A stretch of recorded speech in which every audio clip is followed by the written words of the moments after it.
Hello and welcome to Season 4 of On the Road With, a show where we talk to touring professionals from the entertainment and performing arts worlds.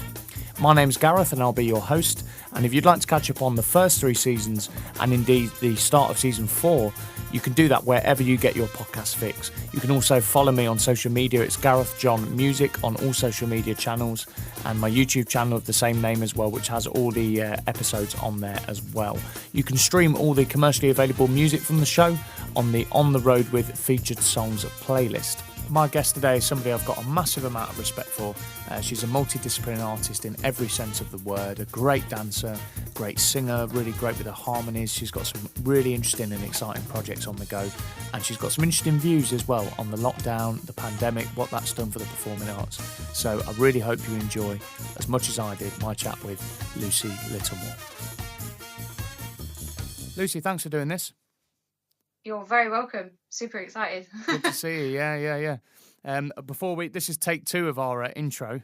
So we've done really well. We're trying to keep this bit as natural as possible. I can feel the tension. It's really non-scripted, isn't it? It's really spontaneous. Yeah. It's quite nice actually to see people. Like I don't know about you, but I kind of get like Zoom fatigue, where I have to turn my face off because I genuinely have to concentrate on the other person's face, because otherwise if I can see myself, I'm like, is that what I look like when I'm talking? And then I get super tired and then I don't know what I'm talking about. And you start, and you can't, it looks really rude on a Zoom call if your eyes start drooping and you yawn and all that kind of thing. I never know whether to vape on a Zoom call, like if it's on video, whether I'm allowed to. And then I saw one of my colleagues doing it the other day and I thought, bollocks to it, I can do it as well. I thought that's what the cool kids do. Yeah, something like that. Yeah, something like that. So I wanted to get on to really get you on the podcast. I've been wanting to get you on for a while because I'm into talking to one of my guests used the phrase polymaths or multidiscipline artists, and the two that kind of spring to mind straight away from me are yourself and Amber. In terms of working in lots of different things. So obviously I've interviewed Amber and now I'm interviewing yourself.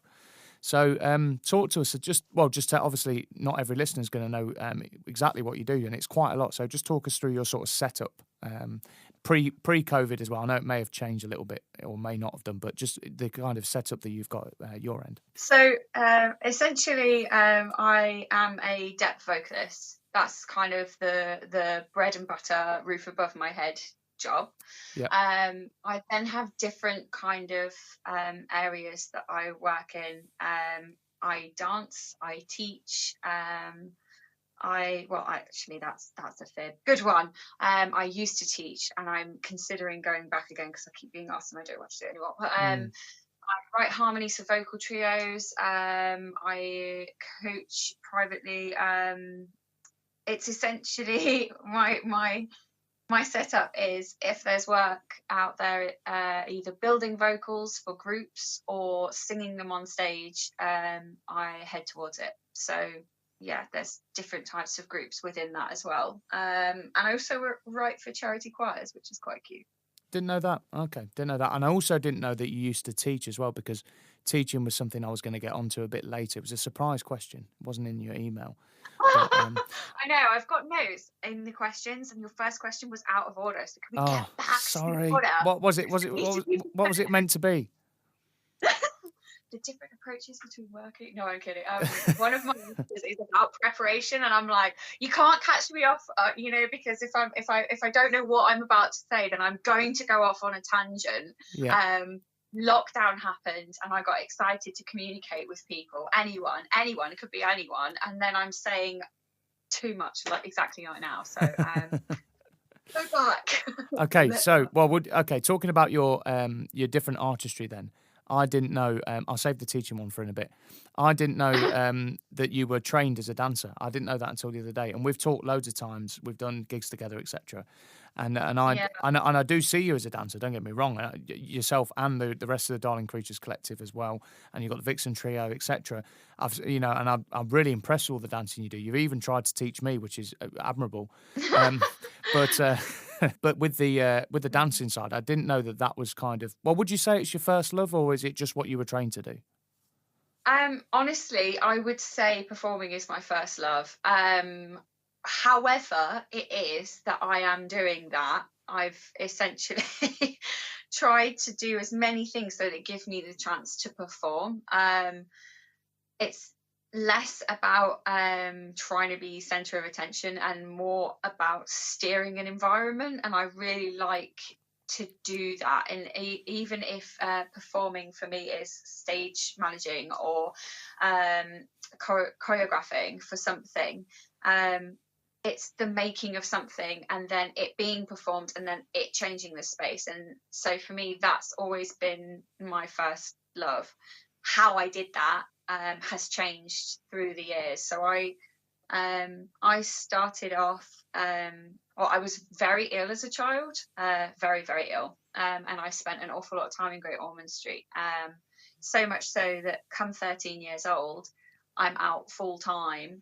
And out of hospital full time, sorry, it was on and off up until that age. And I just hit dance so hard because I didn't have the chance to do it before. I did do ballet before I started getting really sick when I was a child, and I hated it.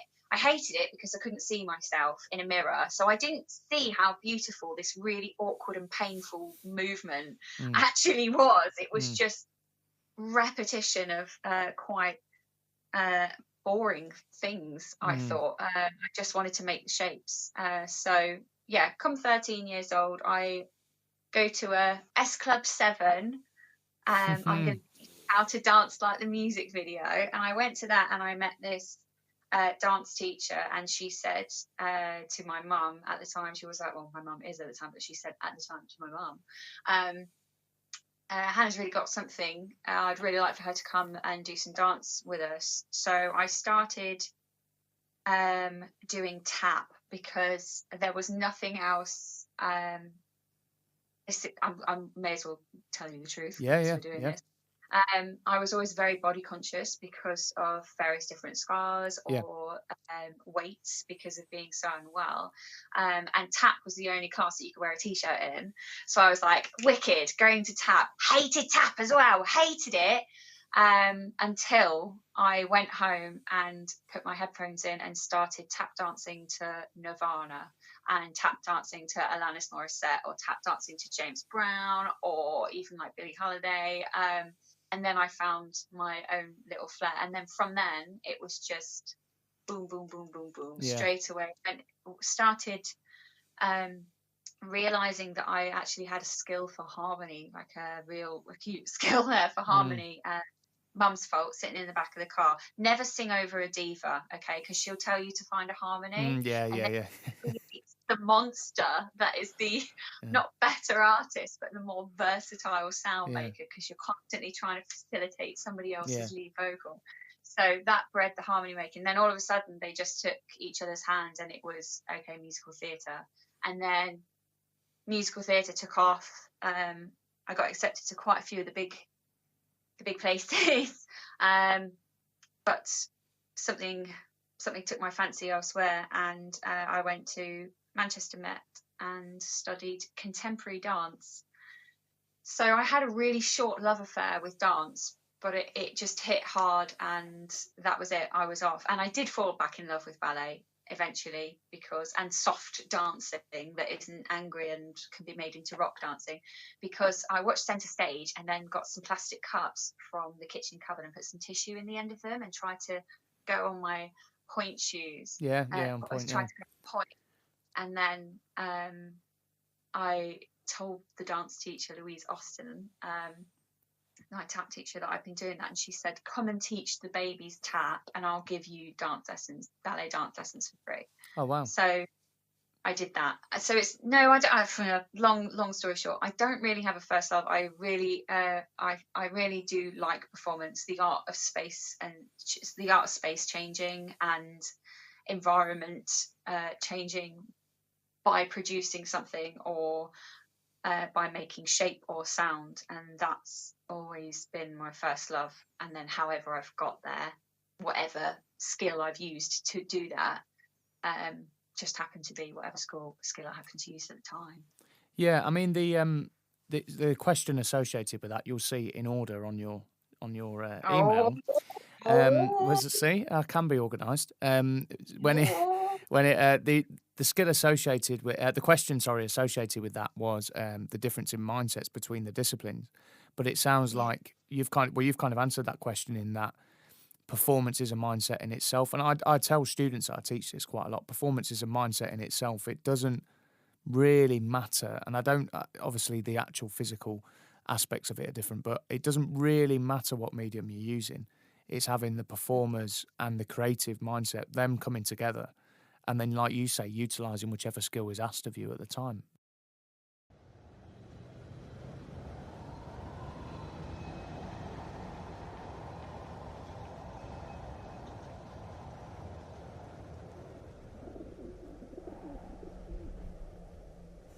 Chris.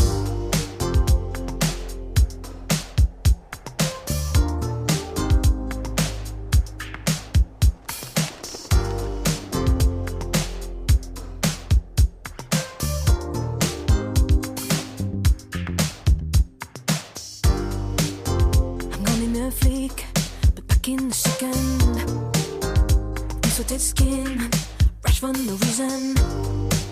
Boys are loading their arms, girl gasp with envy. And they mimicking endlessly. Same as sadness in small lumps on my jaw. For lusting after is the usual fiction. May your girl come, birdie die under the spur. Fingers and really sun, come touch your girl then girlfriend. Don't feel like a girlfriend, but lover. Damn, I'd be your lover. Girlfriend. Don't feel like a girlfriend, but lover. Damn, I'd be your lover.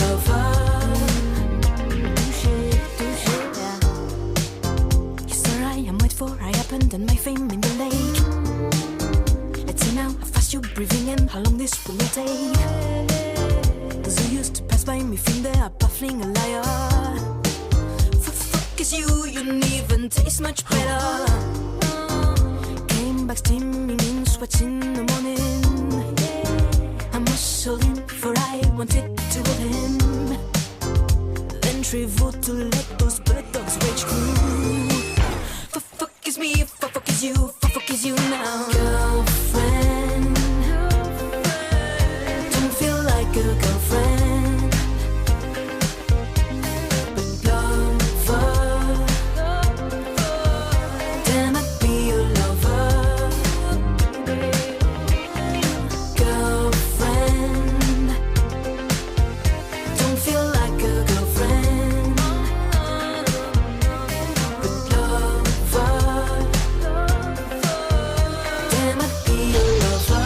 Chris, I don't know why you're tripping.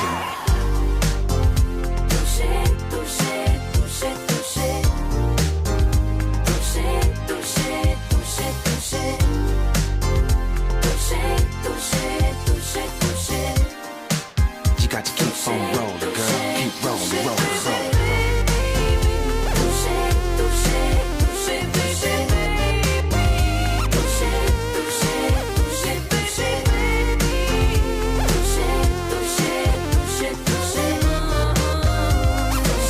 touché, touché, touché.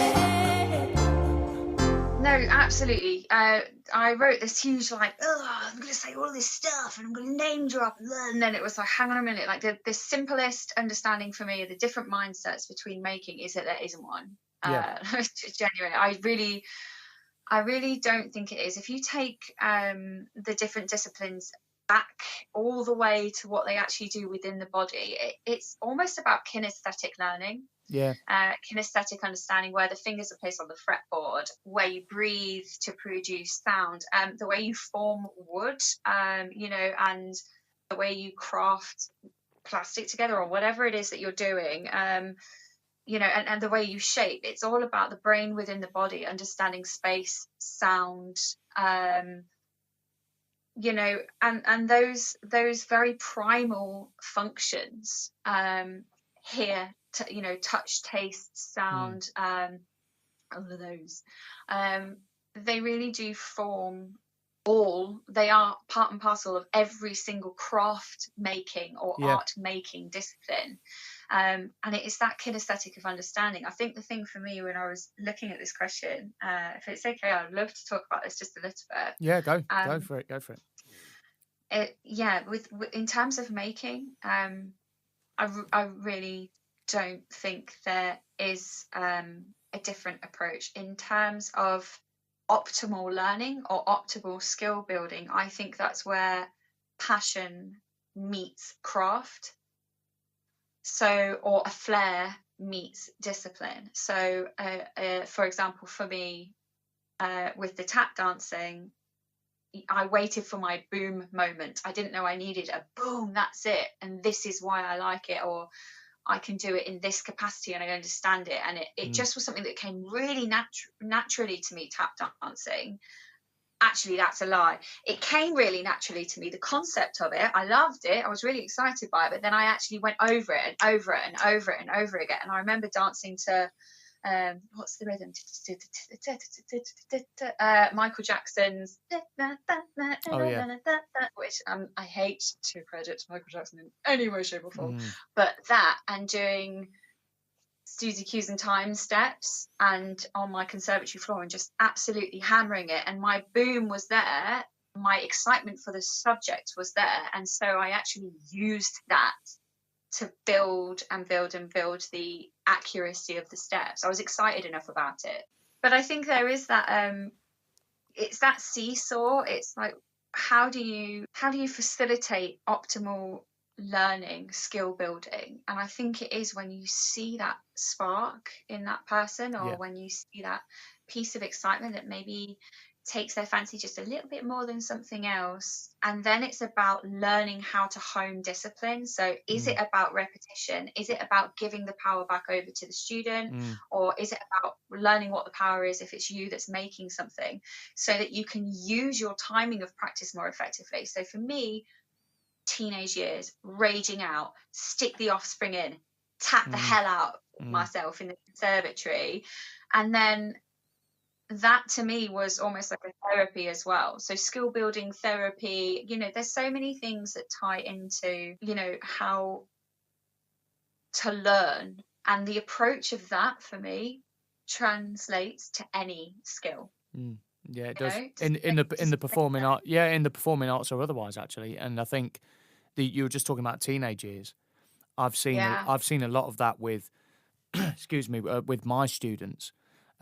Is that I've seen a flair at that sort of age, or just before that sort of age, for songwriting as a means to express themselves, because they feel that they're not, by following the kind of instrumental syllabus, playing, going through grades, which has its merits, don't get me wrong, that's a big discipline that comes in. And I think they should do that as well. But their focus then turns to creatively expressing themselves. And that's quite often through performance, but it's also through writing as well. I think the benefits of that for your wider life and for your wider academic life are underrated as well, if I'm being honest. Oh, absolutely. Diarising now is not really a skill that's taught, because there's so much of Facebook and Instagram and TikTok and blah, blah, blah, all those kinds of things. And as diarising or as physicalising feelings becomes more electronic,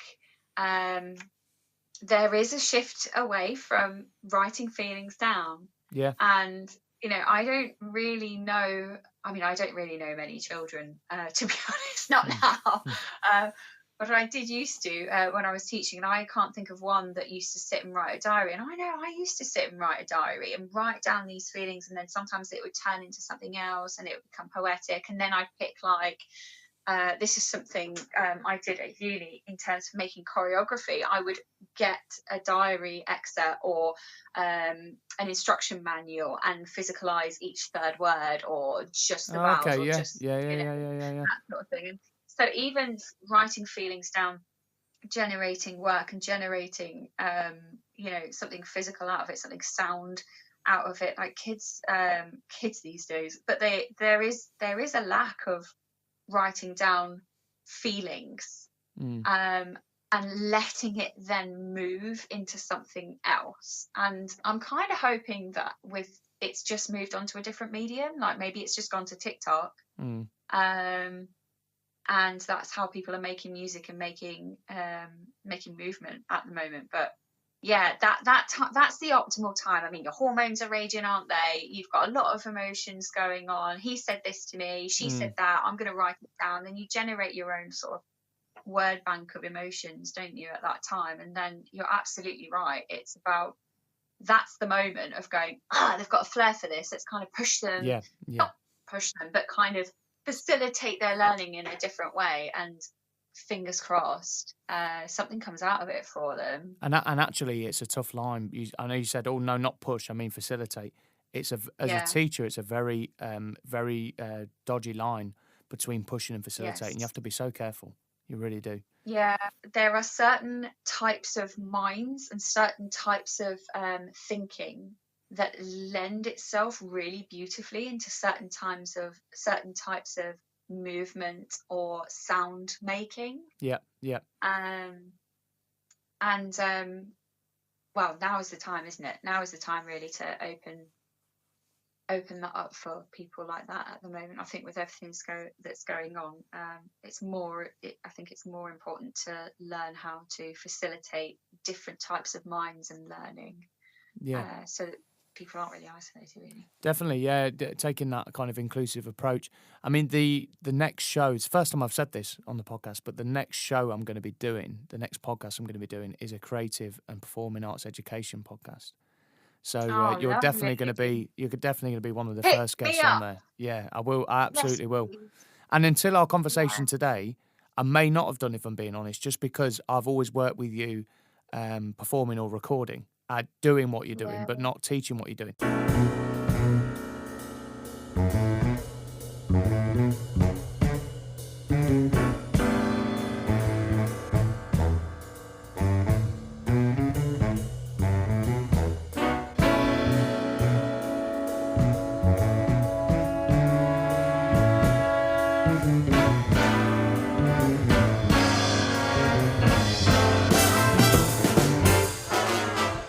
Remember the 21st night of September, love was changing the minds of pretenders while you're chasing the clouds away.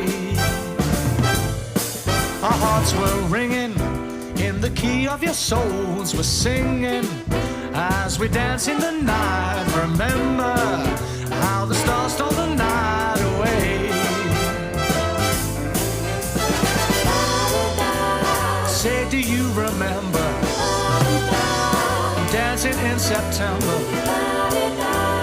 Never was a cloudy day.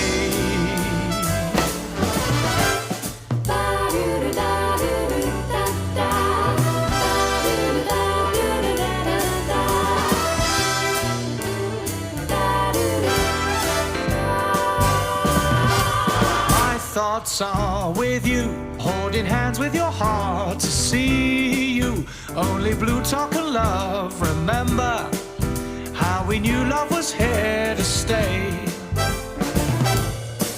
Now December, we found love we share in September. Only blue talk of love. Remember the true love we share today. Say, do you remember dancing in September? Never was a cloudy day. There was a. Say, do you remember dancing in September? Golden dreams are shiny day.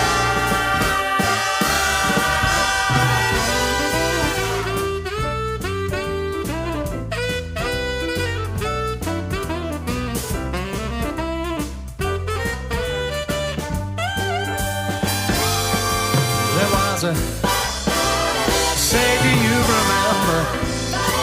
Oh, dancing in September. Never was a cloudy day.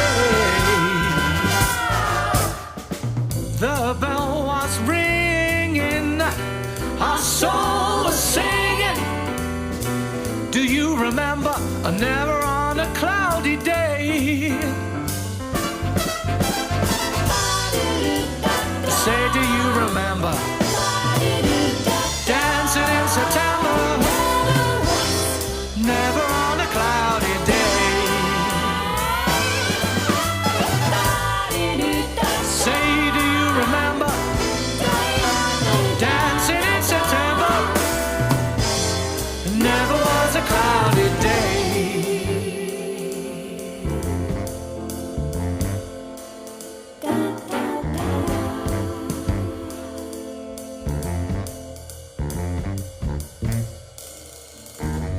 That was why education came into my head, because I thought, actually, Lucy's got the kind of personality who could be a really good educator. And I know you've got some experience doing it, but I know you don't do an awful lot of it at the moment. So I just wanted to see where you're at with that, which is interesting. Yeah, I'd be really, really, really up for doing that. I am looking at my notes and going, you've said nothing that makes sense. You've gone off topic. You're going to sound like an idiot. Rein it back. Thus is the podcast life, I guess. Absolutely, yeah.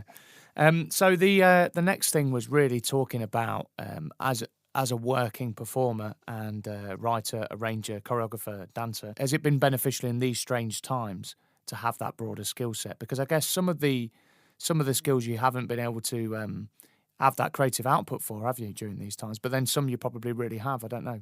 What's your thoughts on that? I was thinking about this quite a lot. I do still diarise. I do still do a diary. I tend to write an awful lot down because it helps me to process normal level life before I'm overwhelmed by other stuff. It's important, yeah. And I was thinking about this, and I was drawn back to that really awful thing where someone goes, yes, but what is art? And I have a statement. I have a statement which I think is only one that I've come to thinking about this recent apocalypse objectively, and that is that in 10 years I am going to say art always has evolved. Art and making has always had to evolve. And that as awful and inhuman and stressful and heartbreaking and financially rubbish as time has been, there has been an evolution of making, and that sounds really but what is art? But when I'm thinking about making work, making harmonies, making dance, making site specific work, durational work, anything like that, when I'm thinking about that, I'm thinking that art and making has always changed, and it's because of its change that it's had almost like a bigger result. So for example, drag, one of my performance groups works in the burlesque industry, burlesque and cabaret, and drag is incredibly close to my heart. And I was thinking about drag with this necessity that art evolves in order to survive, and I was thinking that there was a time where drag was hugely illegal. It is still in a lot of places, but because of underground, if you like, clubs and drag bars and voguing and almost like the miming element of that, we now have this plethora of art that is available, that is not only diarising where we are as a society, but it's also providing a safe environment for future generations to actually say, hey, I'm okay. And that's because art had to change. It wasn't doing enough for queer representation. It had to change, and then it was used and it was honed and it was shoved in the faces of people, and it became something else. And when I'm thinking about the work that some of my colleagues in the burlesque environment have done before. I'm thinking about there's two people specifically that come to mind, and one of them I would really like to talk about. And their name is Ruby Jones, Ruby with 3 Y's Jones. And they, as a performer, are hugely prominent in the queer scene for performance, and that is a scene. It is just absolutely, just as present, and long may it rain. And they made such an impression on me years ago when I saw them performing at Hebden Bridge Burlesque Festival, and they completely went through me. I can't even describe. It was almost like, you know, when people describe sort of like spiritual experiences or performance experiences where all of a sudden everything just made sense. And now I follow them, and oh God. And so when the apocalypse happened, when coronavirus hit, Ruby moved online and does things like life drawing with Ruby. And it's through Patreon. Instead of performing in drag or in live, or it's not called miming. It's the words dropped from my mind at the moment. But instead of performing in that capacity, they went online and people were drawing them as an art body, and that was incredible, absolutely incredible to see. And it was, again, so liberating and so powerful. And now Ruby does 5 ways too. So there's 5 ways to feel less bad, 5 ways to lose weight. And those reasons are: stop thinking about it, let yourself go, you know, smile at yourself in the mirror, all these kinds of things. I've done shame to Ruby there by not mentioning actually the reasons why, 5 reasons to lose weight, because essentially you shouldn't, so ignore it. But this movement, getting back onto point, this movement from live to online has actually seriously opened up this artist's I wouldn't say support, but presence within my life. This artist has almost become like a daily go-to, a daily check-in. I didn't used to do that when this artist was live in a stage, because I wouldn't be able to afford to go to a show, or I'd see the before and after pictures, excited for a gig, smash it at this gig, but now this person's online. I can pay to be part of a Patreon, and it's incredible. It's incredible accessibility. And there's another person called Dolly Trolley Drag. Oh my days, if you haven't seen a Dolly Trolley Drag aerobics, you have got to check it out. So Dolly Trolley, who's been reposted by like Tom Daly and on BBC Radio, this kind of stuff. We were in a competition with the Vixens, the burlesque group that I'm in, with Dolly Trolley Drag, and they were so much fun and so lovely.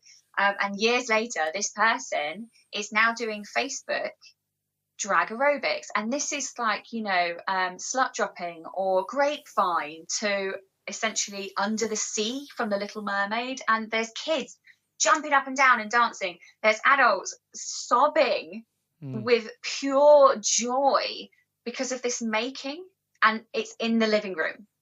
So to go back to how has this sort of changed everything, I think there's been 2 things that's happened.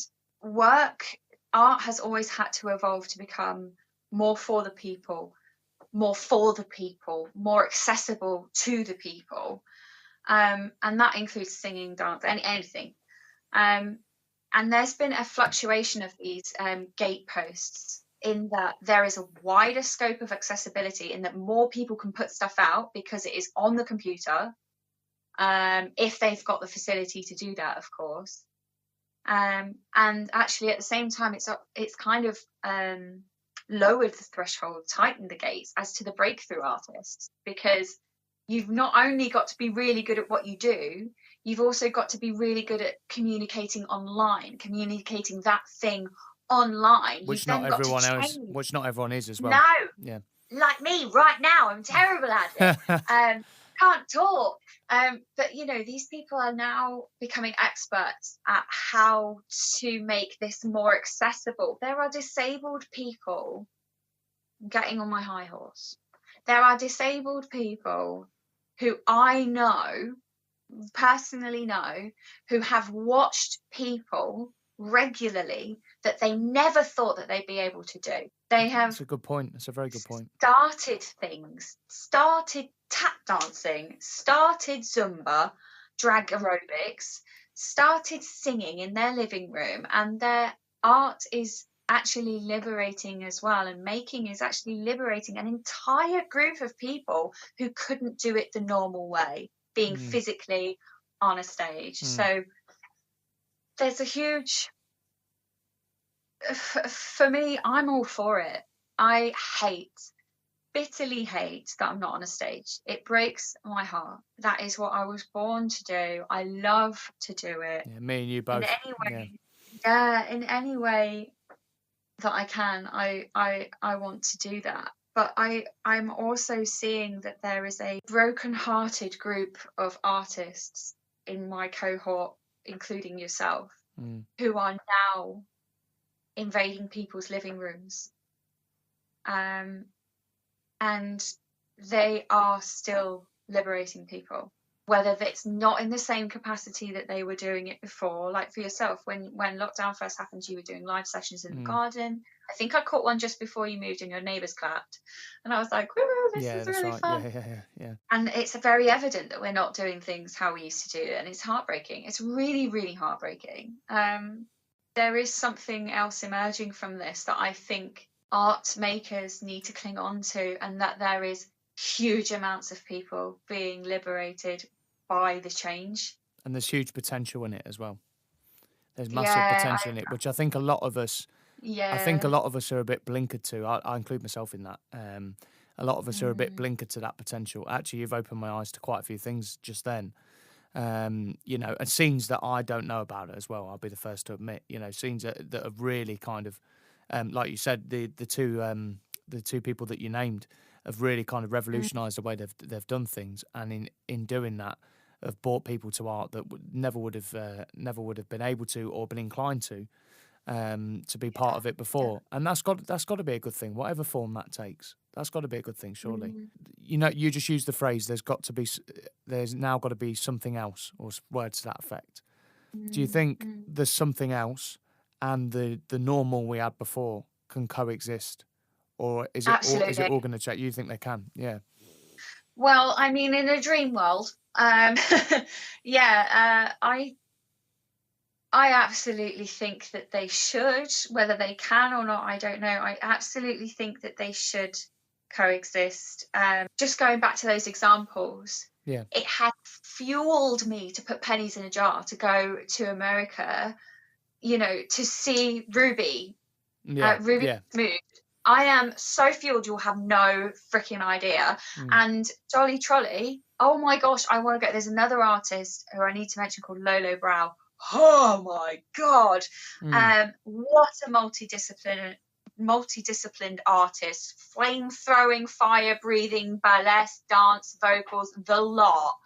And never in my wildest dreams would I ever have got an inside view, if you like, as to how the person thinks. And because of, I wouldn't have been able to afford it, and actually because of having ME, I might not have been able to be physically present to wait around after a gig to say, how do you make stuff? That's amazing. And now Lolo's putting videos out, and it's incredible the way this artist makes work. Incredible, and so light and so breezy, in the way that it's reminded me as well to kind of be lighter and breezy about making, and to let go of the training of how to make things, and to, baton twirl, learn baton twirling. You never know when it's going to come into handy. Actually, because of Lolo's thing online on her Instagram. Yeah, because of Lolo's thing online on their Instagram, I have now been making a 3-part harmony Christmas with twirling candy canes, tap dancing act for a burlesque trio, for the Vixen trio that I'm in, because I was watching Lolo Brow twirl a stick, and I thought, that's really fun, I'm going to give that a go. Yeah. But never in my wildest dreams would I thought I would be able to do that. I haven't trained properly in that, but this person liberated me because of their live, and I'm like, this is I think there's something in that. I think they can completely exist, but because of that, I was so desperate to go and see this energy live, Lolo live, and there's another person called Lily Snapdragon, and I saw them ages ago as well. And oh my god, I've never seen a sexually explicit Ewok before, but it was just the funniest, most brilliant I can imagine. amalgamation Yeah. of shock and gentility. Yeah. It was great. I'm actually going to see them perform. Oh, I'm wow. going to see them perform, and these are like superstars in my eyes. Yeah, they're icons to you. Yeah. And they're icons because they made me do something. Yeah. They're icons because they said it's okay to try.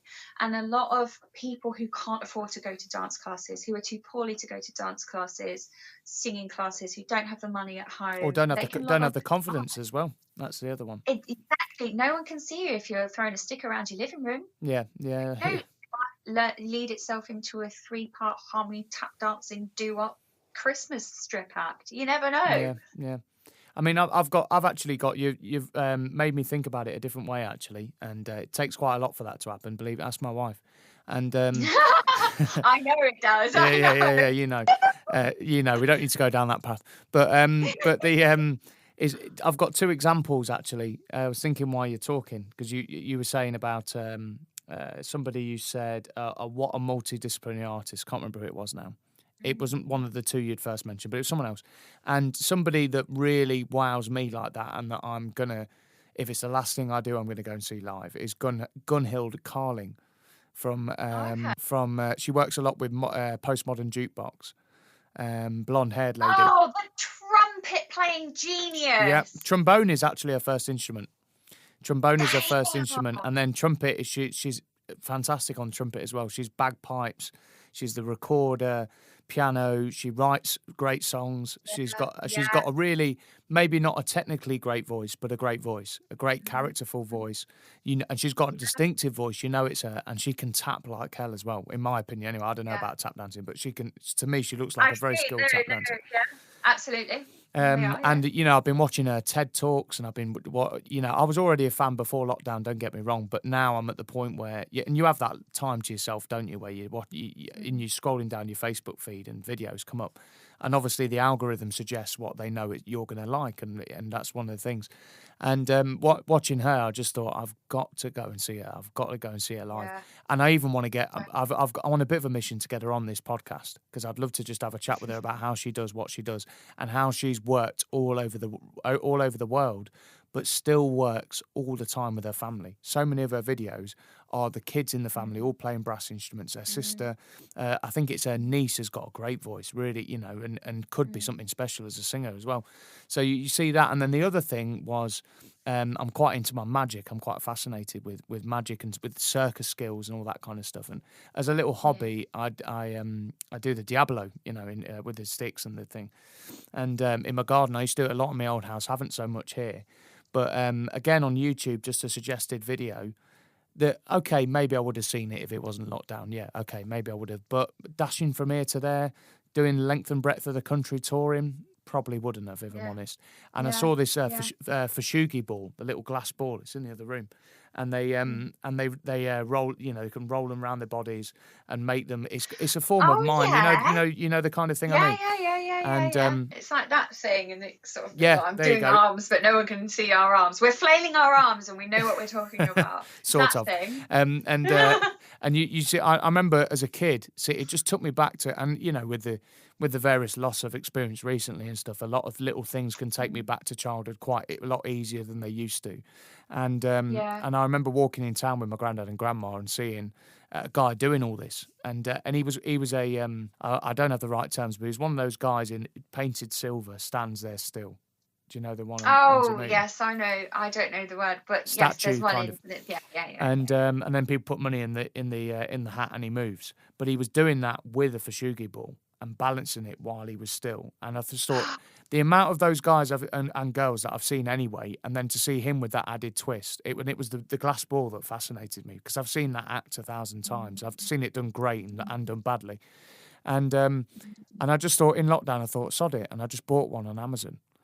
And that arrived in the post, you know, kind of Amy rolled her eyes, what has he got now kind of thing. But I just thought, yeah, you know, and also I think for us performers, it's changed. I know for me, it's changed my mindset to not everything has to be about your living, Gaz, and your job.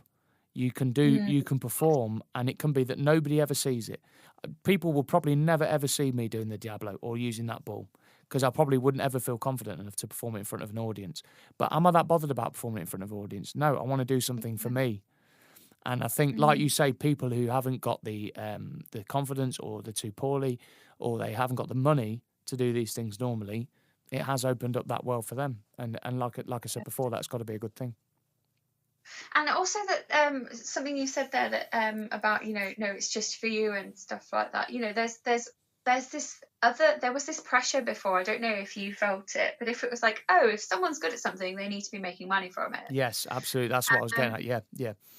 And actually, it doesn't necessarily have to be that way. I think the push pressure there is trying to help people see that they have value in different things other than the one thing that they're doing. So to encourage someone, well, actually, you know, you can make some money out of this. Like, you know, I don't think that's a bad thing necessarily. But, you know, I know when you're saying about the glass full Diablo, it's like, oh, I need to put that in an act. Or like for me, I'm thinking, you know, I'll have a song. I've got this idea for this new act for the Vixen Trio, and I was thinking about, I'm going to give this idea away. So if I see anyone else doing this, it's fine, but it's only going to be valuable for about a year because it's about lockdown. And I was saying about doing a 3-piece harmony act for George Michael's "Let's Go Outside in the Sunshine." Oh yeah, that one. And then there's like a bridge that's like, I think I'm done with the sofa. I think I'm done with the cat. And I'm like, this is lockdown. This is lockdown. And it needs to be 3 girls in really glittery outfits shaking their Laffy Taffy R's and then taking it all off and in pitch perfect harmony. And then I'm like, no, it doesn't. It doesn't need to be that. You know, that's a really fun idea. Just, you know, have a giggle about it and move on. Yeah. And it's also about not forcing that into a performance as well. That's so important. I remember at the same time I got into the Diablo, he's going to kill me for this, but the lead singer of the Paradigms got into unicycling. He bought a unicycle and he was out in his garden. And he was decent on it, to be fair, for somebody who had just started. And he's a very nimble guy and, you know, in good shape kind of guy anyway. He's into his fitness and stuff. And he was in the garden with it, and I was quite impressed with it. And I have my Diablo in my bag, so I'm in the garden. We're meant to be making an album. I'm in the garden on the Diablo. He's down the end on his unicycle. And I thought, all right. And we put a big focus on the show around that time, rather than it just being a few guys there playing songs and we thought the songs were good. We put an emphasis on a show and an experience for the audience, and that was where what I'm doing now started, really. But I remember thinking, yeah, so he could cycle on his unicycle and I'll get the Diablo out halfway through. And I thought, Gaz, no, it's a reggae and ska band. It's ridiculous. Yeah. That's ridiculous. No, even as you're saying this, I'm like, oh, put that into the King Brasters. Yes, someone needs to be on a unicycle. You know, but actually when we say that, you know, this brings us way back to your first question about, you know, the multi-skill and like different types of disciplines and stuff.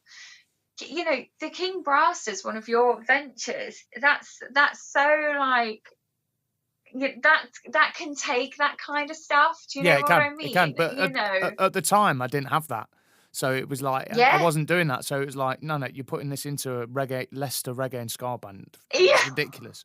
You know what I mean? But now in the Brastards, you've got Dave Collins is a very skilled magician, brilliant magician, hypnotist. You know, really top notch. You know, you got I can sing a bit. You know, you've got Steve on his bike playing the sousaphone. You know, we're already started down that path, and there isn't. It's it's got a comedic angle to it, the Brastards, and it's silly, absolutely, and it's fun. So maybe, but my point is, you don't need to. If it fits, then yes. But it's a bit like when if you write it's a bit like I say to singers. When they get into songwriting, always remember it doesn't have to. Don't chuck out a good song idea because you don't think you sound good singing it. It might be for another singer. Don't force it into your repertoire, but you can give it someone else, and you'll get your royalties and your credit and all the rest of it. You know, and I think it's that kind of thing. And one thing I really like about the burlesque world, actually, having worked in it a little bit with the band, worked with yourself and Amber and others, is that, like, for example, you and Amber. I always thought there might be, and I tell you what, if you two were two musicians who were doing exactly the same thing, and it just purely working in music, and I know you don't do exactly the same thing, but there would be an element of rivalry there, whether it were under the surface or right out in the open. And I don't know. I think it'd be good. I don't know about the rivalry. Look, chicks work differently. Okay, I'm just going to say this true. right there. That is true. Yeah.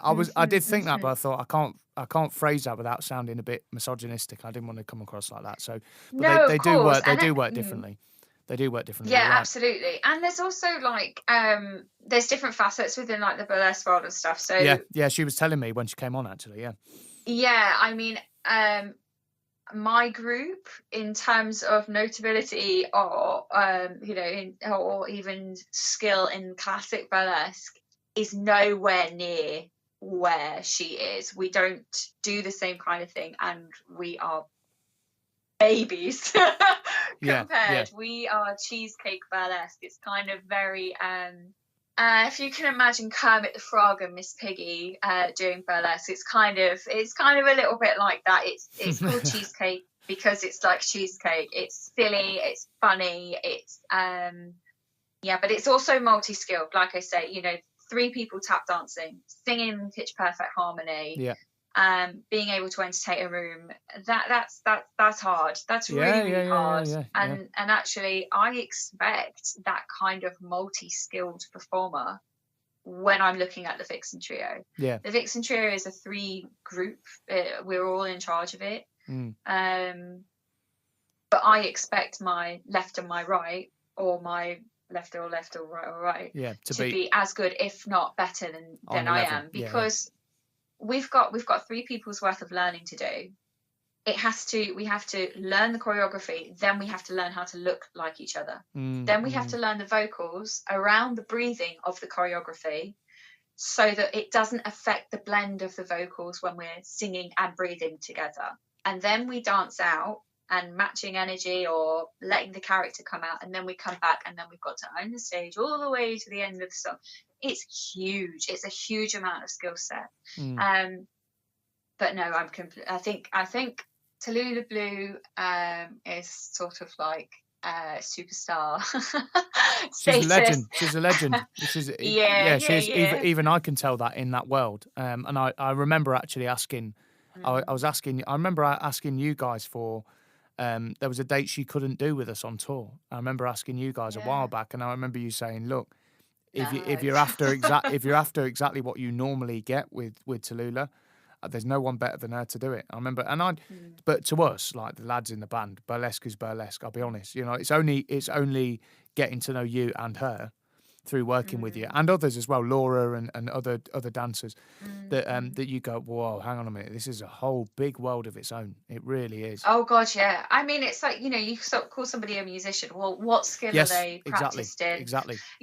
So for us to be part of the same burlesque world is kind of cool. Yeah. But no, completely very, very, very different artists, and very different in our journey of career. She's got a few years on us. I do see the Vixen Trio being quite big. I actually do, which sounds like really arrogant, but sod it, I've worked at it, I may as well. I do see it being something quite big. There's so many vintage do-up 3-part harmony groups out there, so much so that I decided to put one together so that I could also monopolise in that. But the Vixen Trio, their political statement, mini cabarets within themselves. The one act's 15 minutes. One song is 15 minutes. Sorry, and they are. They're also not really burlesque. Though we work in that industry, the art of burlesque and the art of tease is something that we don't actually touch very much.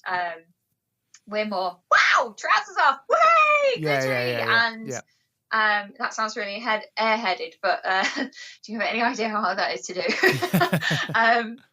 But that we don't really do that. The art of tease is huge, and I don't even begin to speak about it because I don't know enough about it. But we are cabaret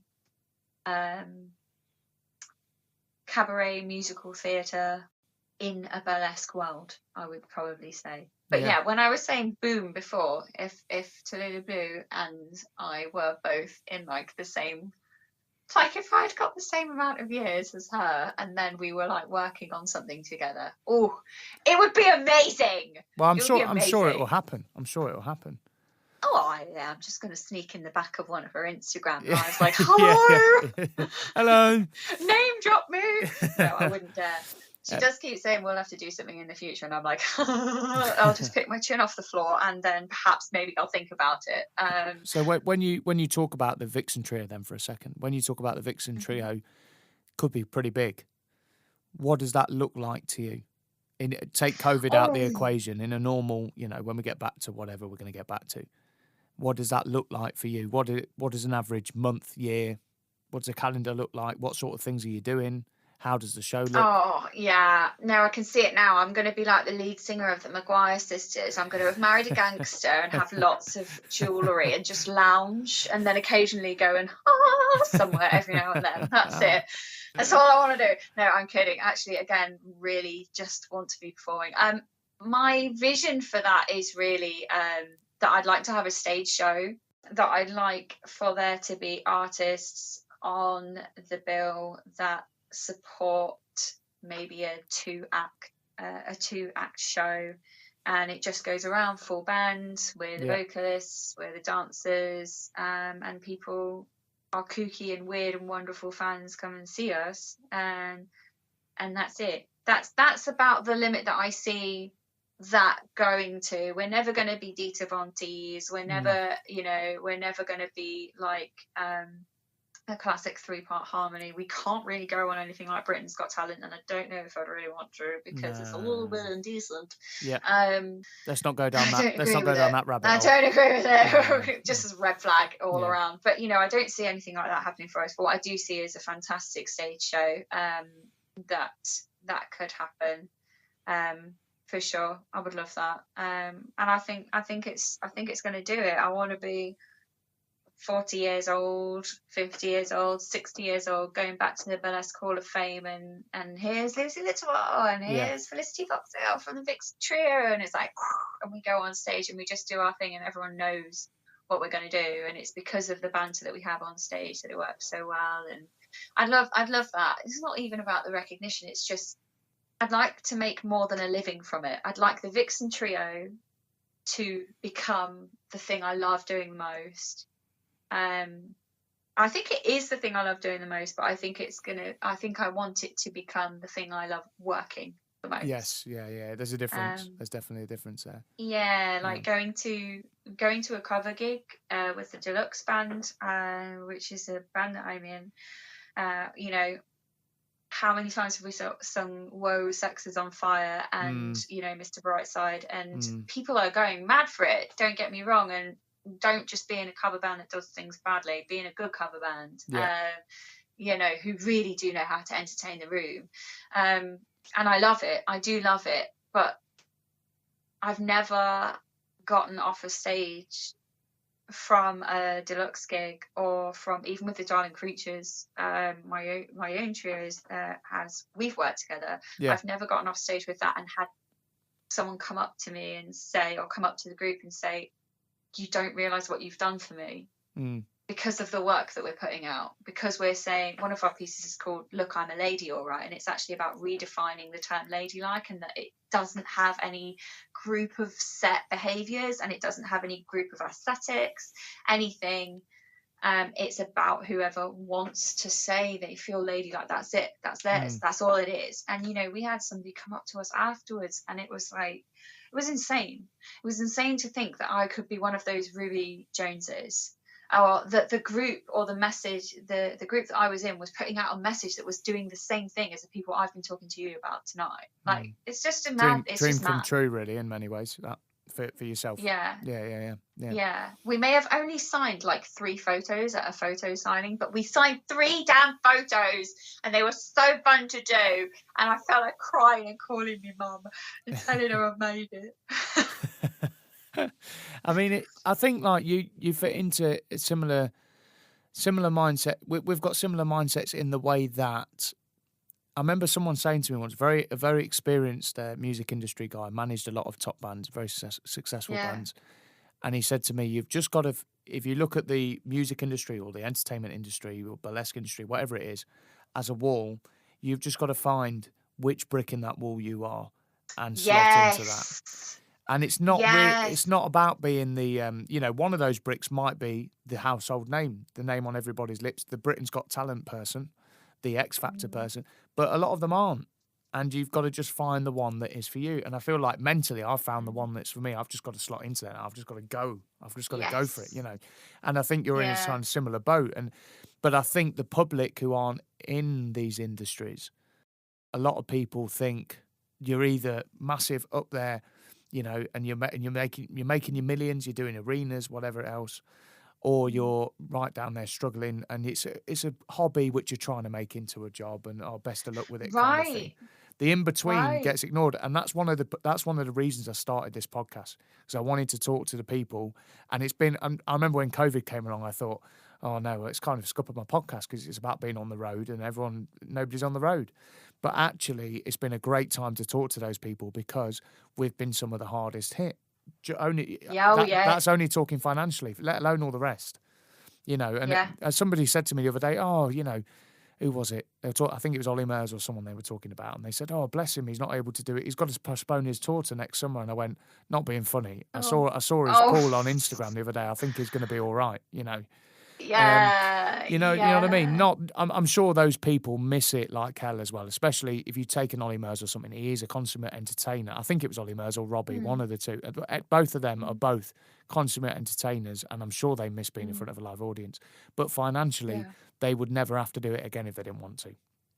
Do you know what I mean? And then you've got this whole swathe of people who rely on it, So. Absolutely. And there's this whole group of people that have actually gone, I'm not Robbie, but I'm this, and I can make a living out of this, or I can make a living off of looking and sounding like Robbie, or and then making it my own. I mean, there is nobody in the world who does what we are doing with Vixen Trio. There is nobody. There's 3-part vintage harmony groups everywhere.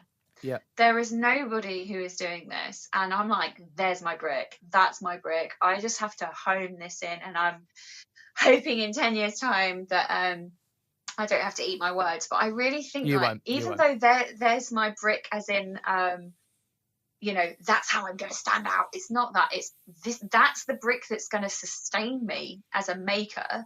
And that's also the brick that's going to sustain me financially, not to superstardom. Yeah. But there's this huge group of people where it's like making a living by doing music means that they've made it. It doesn't mean to have to be a lot. Like if you're a self-employed musician, people kind of look at that as kind of a glamorous thing, and it's exhausting. Absolutely. Yeah, it's exhausting, and I don't ever know if I'm going to be able to afford. I have to save my money from Christmas till July, But that is making it. You're making work, or you're crafting, or you're performing for a living, and actually that to me is making it. I don't want to be. I think ask any musician that you or I have worked with, specifically from Leicester, bar a few people, and for them to be making music for a living, and that's what's paying for their house or the shoes on their kids' feet, that's making it. It's huge. Yeah, it is. And I think I remember one musician in Leicester. He did a vlog series on his Facebook page, and I remember him saying about the covers and the weddings and all that kind of stuff. Yeah, and he was saying that he does, although what you're saying is true, and he actually wrote a song about that. The fact that if you're making a living from what you love, then that is making it. But he was also saying the thing that frustrates him is when people go, "Yeah, but you do what you love for a living. You must love it. It must be a great life." And he kind of goes, because of the majority of what he was doing was covers and weddings. He kind of went, "I am doing what I love, but it's kind of this close to what I love. If it could just shift a bit more that way, then it would be what I love, And that is so painful. You know what I mean? And I think really a lot of us painful. go through that. A lot of us go through that. Big time. In my household, my partner, Siobhan, she is a superb singer-songwriter. Yeah, she is. And actually a superb performer. I'm going to say this, and it's not my humble opinion and all of that, but I think they are a better performer than writer. They are incredible on stage. Oh my gosh.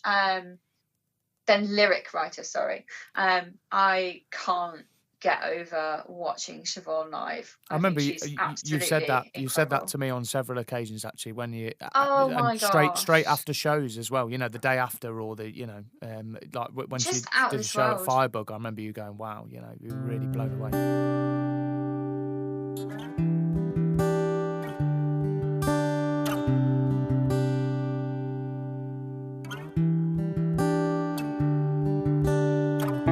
It's been a long time since I saw you here. Now we face the winter months, and even though the time stood still this year, we breathe the cold into our lungs. What was brightest now turned blue, I know. Will our hearts be buried under snow? Coexistence at a distance is hard to bear, but in my thoughts, please know you're there. Though alone, I'm still here, my friend. I'll still decorate a tree. Lights outside will bring us home again.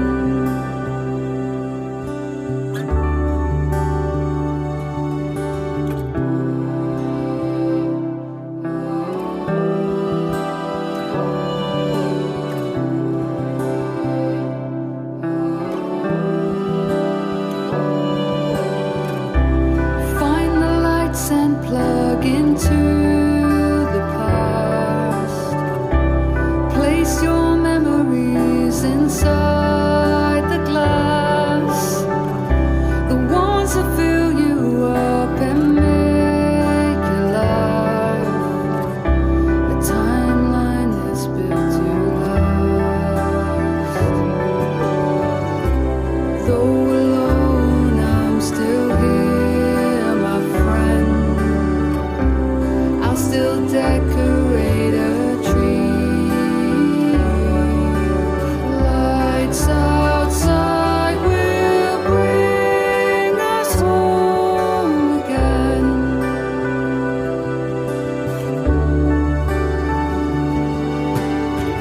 Hold on tight, that come tomorrow we'll be on the other side. Oh, we can get through, 'cause I got you.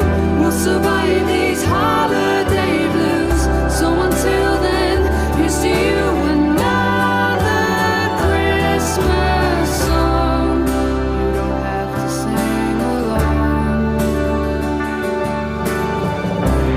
Though alone, I'm still here, my friend. I'll still decorate a tree. The lights inside you brings me home again. So until then,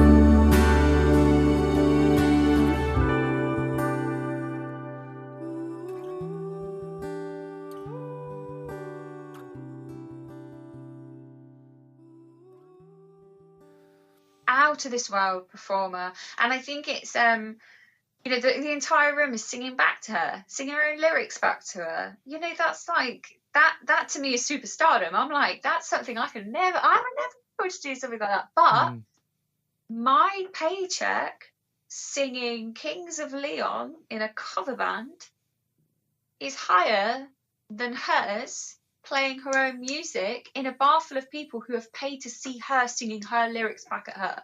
It's like what? Yeah. What is this? Is really It's warped, isn't it? It's completely warped. I think she would very much like to be doing music for a living, but she wants to do her own music for a living, whereas I'm quite happy doing bits and bobs of other people's. As long as I'm performing and that's paying my bills, I'm like that as well. I'm happy. Yeah, I agree. Yeah. And I also think this is something I've touched on with every music related guest on here, is I also think that the covers versus original music argument in terms of what you should be doing as a singer, it just kind of drains me, to be honest. And I think it's an unnecessary argument. I think if you're putting on an entertaining show and you've got well produced quality albums, great videos, etc., and you enjoy what you're doing. I mean, within a show, I enjoy singing "Feeling Good" as much as I do one of my own songs, and I don't think there's anything wrong with that. And a lot of the artists that I admire do exactly that, and a lot of the bands that have found, they're not necessarily massive, but they're the equivalent for me of the burlesque people and the drag people that you talked about earlier. They're the people that I look and go, they've nailed it, and they inspire me. But they're not big household names. I say, I say the names to people, they go, who? But they're not like, on TV every 5 minutes, but they are touring, they're filling out venues. And a lot of them bands and artists, they do a mixture of covers and original music as well. And I think that there is a balance to be struck between the two. Fair enough if you only want to do one or the other. But what I don't like is the snobbery between the two camps that can go on. I wasn't actually aware of this. Oh, this man. is new. Man, honestly. Oh, don't do it. Don't go into it. Just say your point. I can't name names, but it's a rant for another day, Lucy, honestly, when we're on the phone, like privately, because it's we'll have a stellar show. Yeah. But there are so many in either camp, and it's as bad, if I'm honest, it's as bad from the original singer-songwriters as it is from your covers people, your people who have got a day job and then play in a covers band to earn money at weekends as well. And they're doing very, very well off the two, financially. And it happens both ways, is that people go, oh, why do you want to do original music for? It's not going to get you anywhere. Do the covers. That angers me. But then the original musicians go, well, yeah, but you play them something you've done, and that the majority of people you played it to say that's class. And I've played that. I've done that with some people, and then the people who are snobby the other way go, yeah, but it's not yours though, is it? You didn't write. And I think, who cares? You look at Sinatra, Tony Bennett, all my big heroes, the mainstream heroes, if you like. Reading Tony Bennett's autobiography at the minute, and he talks about this song and that song, and it's so and so wrote that for me, or Sinatra sang it first, but I sang it a few years later. They never get slagged off for it. So I think, why do people on a lower level get slagged off for it? It really drains me, that argument. No. I've got one word for you, little tennis racket, that argument straight back out of the arena, and that's Valerie. There you go. Thank you very much. Yeah. Yes. Yeah, absolutely, yeah. And who killed the Zootons? They were sick. They're brilliant. Good. Brilliant. Yeah, one of my favourite bands. I saw them last year. Me and Amy went in Birmingham. Saw them last year at the Did you? What used to be the HMV Institute. It's now the O2 Institute, and and they were, if I'm honest, entertainment wise, I didn't get a huge amount from it, but that wasn't what I went for. I went for the unusually, because I normally do go for the show, like you would, but the dazzle. Yeah, there wasn't much of that, but apart from the sax player, and she's always been quite dazzling to me, to be honest with you. But it was the songs. Ooh, what a babe! it was the songs, and it was the nostalgia for me, and they're just so good. So, the songs are so good, and actually, when Valerie came on, obviously the place went up in flames. It was great. But when Valerie came on, I kind of just looked at my watch. Okay, what time's this finishing? Do you know? Because I'm so bored of Valerie. I'm so bored of Valerie. Yeah, we know this one. And honestly, I mean, that is the only thing I would say to you with that argument. It doesn't matter what level of performing that you're on. Art is borrowed. Yeah. And I say art because it is art. Music is art. Art is music. Yeah. Once something is out of your brain and into the arena of other people's brains, either hearing it or seeing it, it becomes theirs. People can hear the same sounds differently because of what they've been through in life. Yeah, that's true. Yeah, one song, it takes songs. Theirs. Yeah. It literally becomes theirs. And I talked to my partner about this quite a lot, actually, about ownership. And I talk about releasing art like little swans, and I'm like releasing work. It then becomes about the listener, or it then becomes about the person who watched it. And I don't mind people doing like covers of things, because I'm just like, well, I think there's a huge need to financially support the person who did originally. Even if they're making millions, you must credit appropriately. I think people should always credit appropriately. Yeah, I do. And always, pay your music licensing membership. Yeah, definitely. Because that's what is paying back to the artists who are generating the ideas, who are getting more money to make ideas for you to cover, or blah, blah, blah. I don't know. I just kind of feel a little bit like once work is outside of the brain, it belongs to everybody else, and you can copyright things, and that's fine. And unless you credit, if you do work and you don't credit it properly, then I think it's incredibly selfish. But if you do work and you credit it appropriately, you wouldn't be able to do the work without the person you've credited anyway. So it's sort of but then there's also the other side of it. Oh god, you shouldn't have started this one. There's also the other side of it, which is like people have done the emotional labor. There's a huge thing in contemporary art making and political art making, especially in the burlesque world, where it's you need to pay for each other's emotional labor. So if someone's done the thinking behind something, if someone's got the skill behind something, and they have then made it, it belongs to them. And actually to ask them to share a part of that knowledge, or to do where did you get your costume from, or something like that, it's like, well, they've done the emotional work. You have to take that into account. You shouldn't be pirating that. And also, covers in the burlesque world, no go. Right, okay. No go. Okay, that's interesting. If somebody does do that, they're on research. There's so many people that do. For example, so ourselves, we do Boogie Woogie Bugle Boy as a vixen trio. We've put it in with Do Right, and it's a strip piece. Dolly Trolley has done a new act. The person who I was speaking about earlier has done a new act with Boogie Woogie Bugle Boy. The pieces are so different, they stand alone. Yeah. But if someone went out and did the same thing as us, it's a bit like, oh, I'm not really sure about that. And like, it's not okay. It's not okay. That person has done the emotional labor. They've put it out first, and you as a newer act haven't researched them or credited them properly. We don't.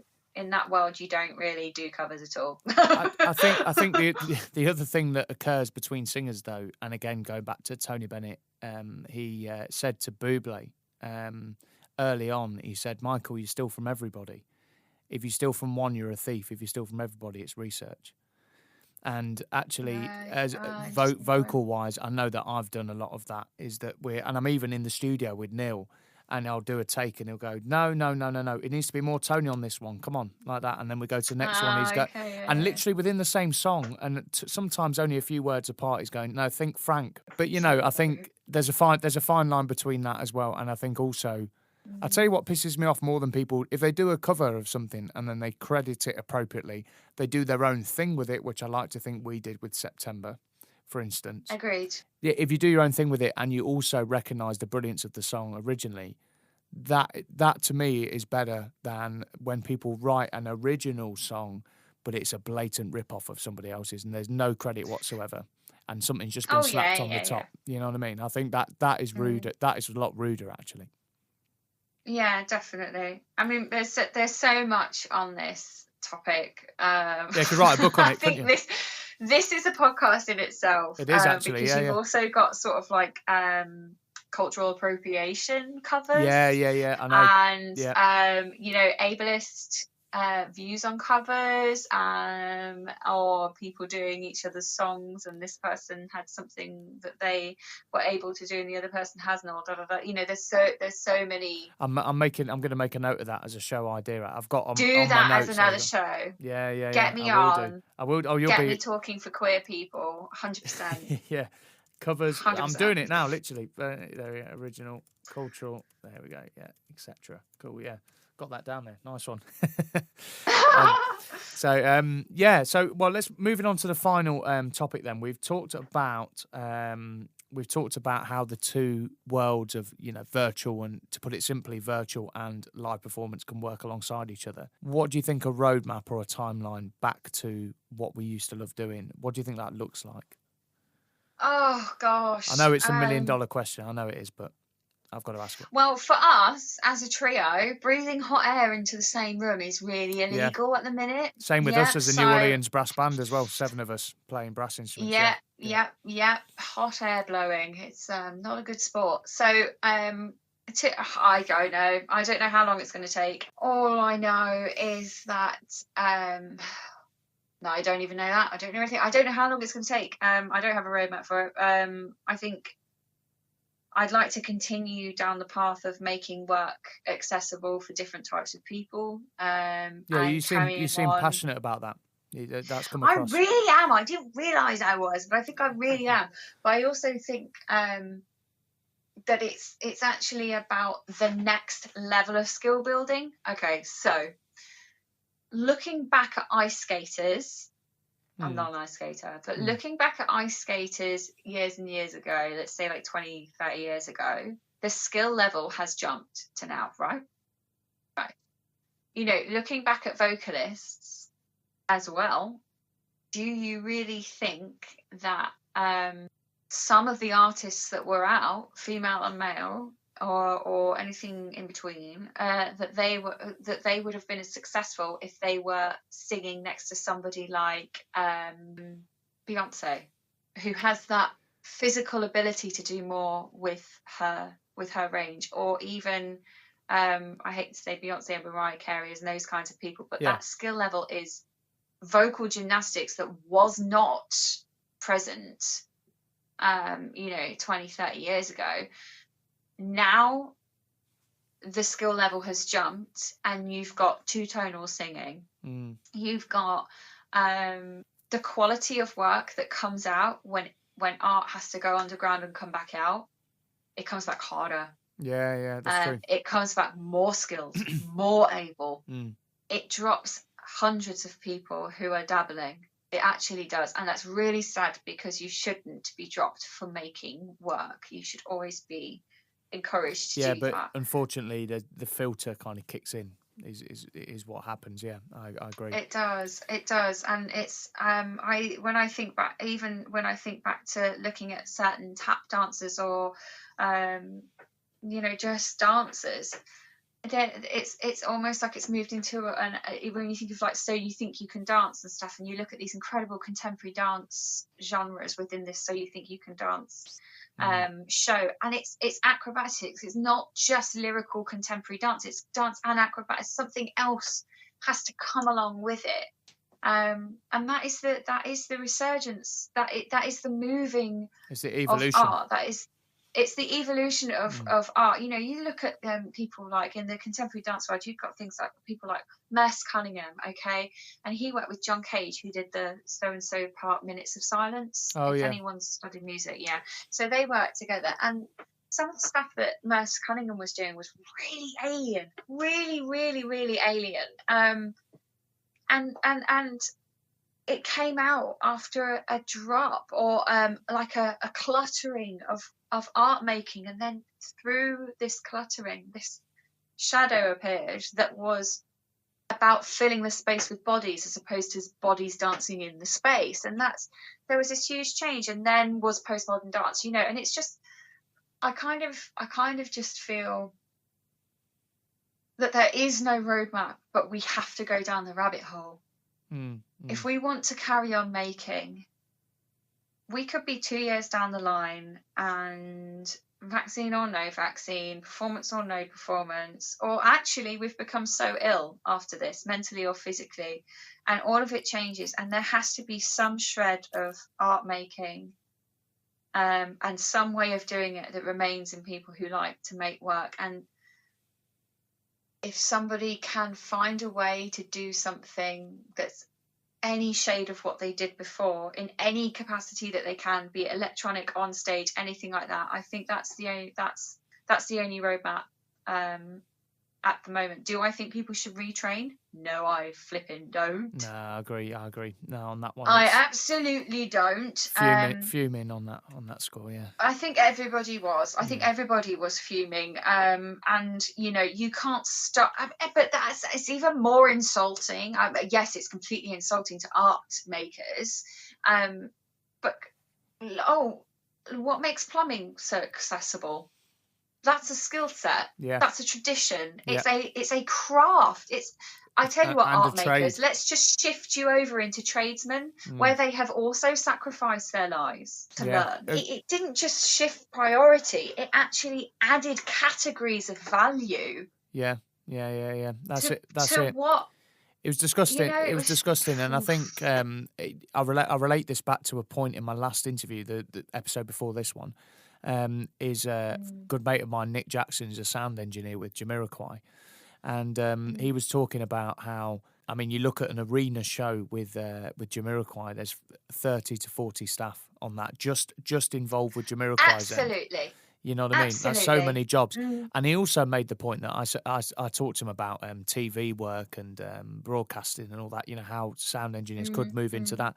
And he said, yeah, but the problem is there's already a very skilled, very highly trained, competitive workforce working in that. And it's like, absolutely. So why try and shift performing artists over to jobs where, those jobs exist because they are already people doing them. You know what I mean? And why would we want to? And another podcast guest made about this, who's also a sound engineer, he said, to earn the money that I currently do and to keep this mortgage payment up, I'd have to retrain as an architect or a lawyer. And how long's that going to take? Yes. Yeah. So absolutely. there is that as well. Do I think people should diversify? Yes. But do they need to retrain? No, absolutely not. I think that would be my succinct answer to that question.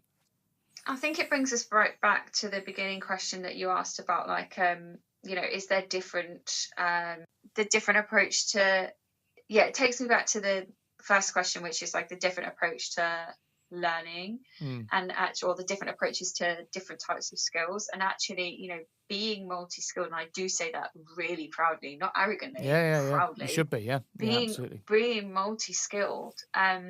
This to me is just another thing I have got to step over. I have got to make work. I have got to make work. It is part of it's not just part of who I am. It's the thing that makes me not who I am. It's makes you tick. Yeah, it's even, there's no amount of counselling, no amount of love, no amount of well dones, no amount of anything that can come from the satisfaction that I get from making something and either seeing it performed or not, or being in it. Yeah. Again, that's why I love it. And actually, I was talking to my partner about this a little bit, actually, and I was saying the term "look at the belly of the beast." And she's obviously finding it really difficult because she's not performing live, but has got this huge resurgence, this huge following online all of a sudden. And why are you so sad? Why don't you want to make work? And she was like, oh, what's the point? I'm not going to perform it. Yes, I felt like that. I felt like that, yeah. I think so many people have felt like that, and I did actually feel like that, like massively. I think so many people, and when lockdown first hit, I spent a good 3 months barely able to open my mouth and sing. Barely able to. Every time I opened my mouth and sung, it just overwhelmed me emotionally, and I was completely crippled by it. I did have a lot of other things going on at the time, health-wise, because COVID has obviously stopped a lot of things going through operations and stuff. So the thing that I used to make my personality and soul and you know, my craft person come alive, I couldn't do for the heartbreak that I was having to wait until the apocalypse was over. And it was like, but we might never ever go back. And here we are, however many months it is, 9 months. Is it 9, 10, 11, 8, 12, yeah, well 9 now, really, yeah. However many months 300 it is. days for Leicester. 300 just days. short of a year, just short of a year later. And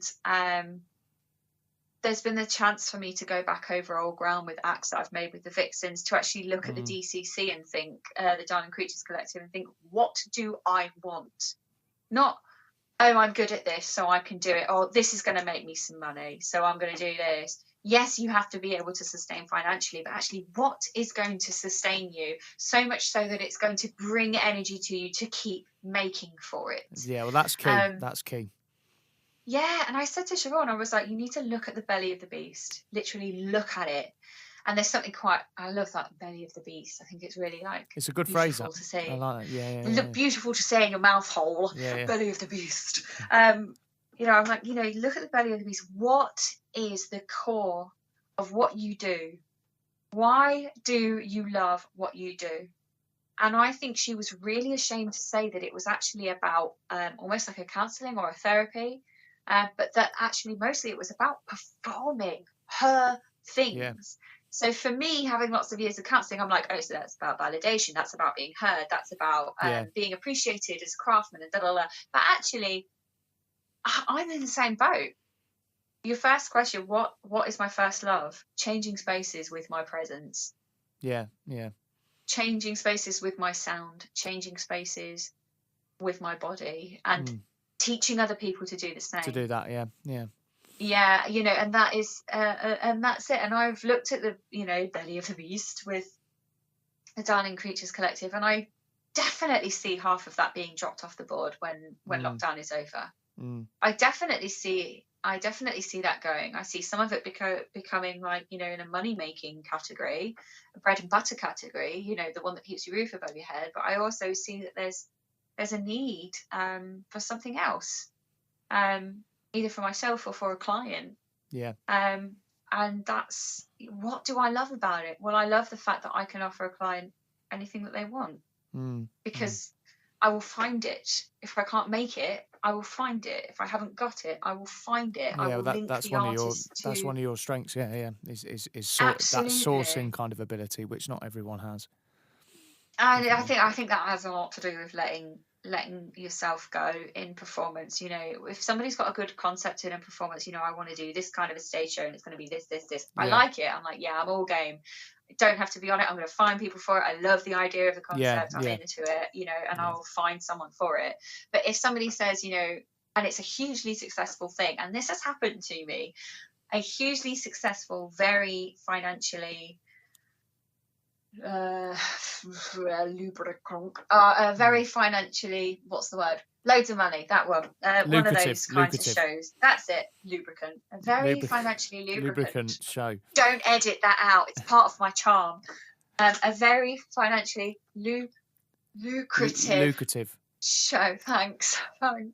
It greased the wheels. Said, you know, I could go on all day on that one, lubricant one. It could. Flipping it. You know, we're also really funny as performers. I don't know if anyone's noticed that.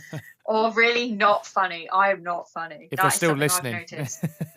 They're not. They're gone. But yeah, that's happened to me. I've been approached by, you know, someone that's like, oh, I want this. I want it like this. I want it like this. And I'm like, yeah. And I'm going to pay you this much. And I'm like, no, thank you. Don't like it. Done my research. Person who backs it doesn't support queer rights. Not interested. Or, you know, or I don't like the concept. It's pretty simple. You know, if I'm not really that into it, I won't do it. I'm not, like I say, I have jobs that can provide what I had before the apocalypse. Jobs that can provide me the food and bills money that I need. You know, and I'm lucky enough in that, and I'm skilled enough in that, and I'm tired enough from that. Yeah, that's it. That's it. It's draining. It's draining just doing it for the money. Like when you have that thought in your head of going, oh, I don't want to do this. Whatever it is, I don't want to do this, but think of the money, guys. That comes into my head sometimes, and I think, No, Oh. no, you know what I mean, and that's that's a tough place to be, and you do end up But if, in this situation in lockdown. You do end up thinking that sometimes. yeah, for sure. And actually, it's actually part of being a performing musician that Self-employed as well, yeah. there's almost like a few journeys, rites of passages that you have to go through in order to get to, like, how many times have, like I say, how many times have I sung Sex on Fire?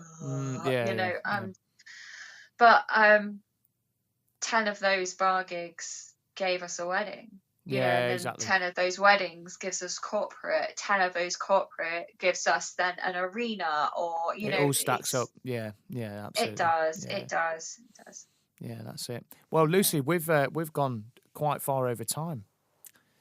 Shock horror. So much over time. I'm so sorry. But no, don't be sorry. It's been a great conversation. Really enjoyed it. Made me think differently about a few things. And I'm sure you'll have the same effect on our listenership.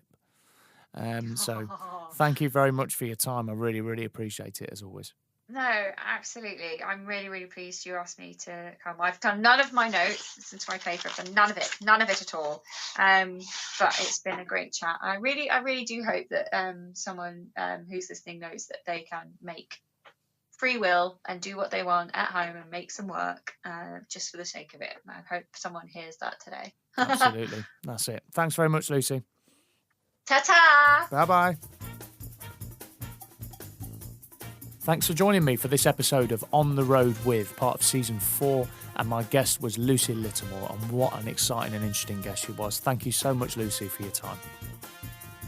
So if you like what you're hearing, please do follow us wherever you get your podcast fix, and you can also keep in touch on social media. It's Gareth John Music on all social media platforms, and you can also stream all of the commercially available music on the On the Road With featured songs playlist on Spotify.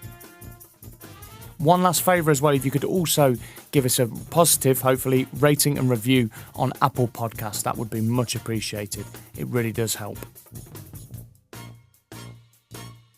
Take care now. Bye-bye.